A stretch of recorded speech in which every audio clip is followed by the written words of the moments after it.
must have been frightening when there was an explosion. It must have been frightening for you, who was in a lot of pain, and also for the other band members. I think the first few hours that we were in Montreal and James was in the hospital, we were all kind of hanging in the balance, wondering if we were going to have a band, you know, or what was going to happen, really. I think everyone was in shock. Yeah, everyone. I mean, he was in serious shock, but we were all kind of in a, you know, some kind of mild shock, I guess.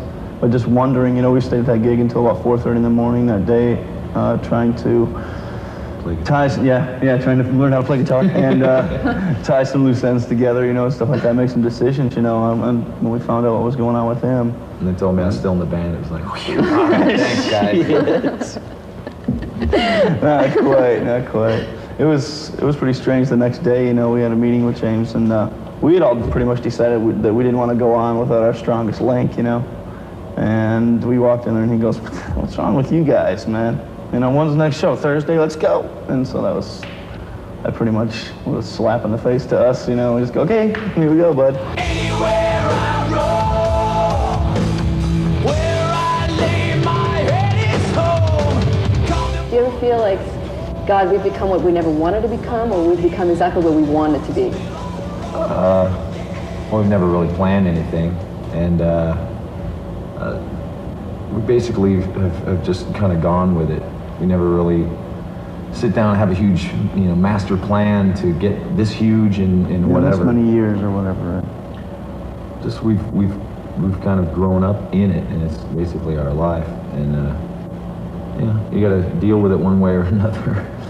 I think the way we look at the other guys though that are still around, you know, Aerosmith and those kind of bands, Black Sabbath or whatever, I think we still look at them with maybe even more respect now that we have tasted some of what they were tasting when we were bowing to them, you know, that kind of thing. And now that we've met them and become their peers, it's a pretty huge thing to have a mutual respect with those kind of people, you know, that helped you learn to play to begin with.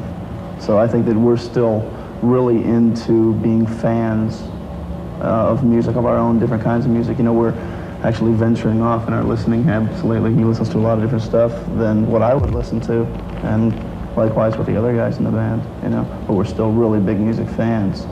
So we have that part to look, so when the kids come up to us and go, "Yeah, man, Metallica, you're the stuff," or whatever, we still have that feeling when we go to see somebody we dig too.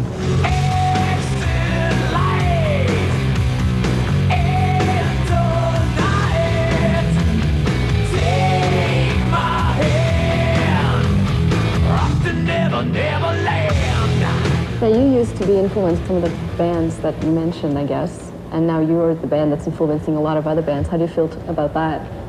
It's not our fault, man. We didn't do it. I mean, it's flattering in some ways, and then some people that are a little too blatant about it, I think that kind of, I don't like that. It kind of makes me lose my respect for them somehow. You know, I think people that go and kind of do their own thing and they're almost unique in one way or another or something like that, you can always respect those people if we influence them a little bit, you know, their say-so, or you can really tell that the flavors are coming from that way or something. But yeah, it's hard to respect someone who sits and waits for a certain album to come out to kind of write their new material or whatever. Someone who really rips someone off, you don't really have any respect for. Are you speaking about anybody in particular? No, well, Jason's riffs sound like someone else's. No. No, basically, who's your buddy that came to try out for us? Some band that did all Metallica cover songs, and I don't know. That's really weird. You kind of base your musical career on that was someone Lars' else. buddy, man. Oh, sorry. So, Buddy. He's not here to defend himself. Yeah, I'm not going to get in on that one. What about, with your latest album, you've got a lot of new fans. A lot of people that didn't like Metallica before like Metallica now. You lost some fans as well, and some stuck around for the new one. How do you feel about that? How do you feel about that division of fans and that whole controversy that the fans themselves have amongst them? It's a bunch of crap. Anyway, people should like music because they like music, right, not because they're afraid of who's going to stand next to them at the concert.